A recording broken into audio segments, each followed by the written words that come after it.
There's Beauvillier getting it back again.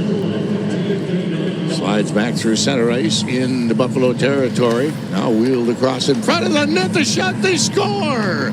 Islanders come right back and tie it up as that shot from Beauvillier zipped in behind Hauser, and it's 1-1. Yeah, Beauvillier is going to put this in for his 14th of the year, but a great pass by Bailey here. Here's the Sabres.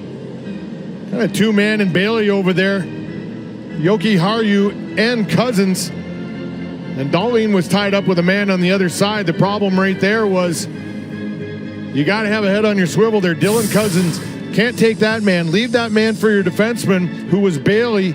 And you got to get the third man coming in the zone, who is Beauvillier. So Cousins needs to peel off.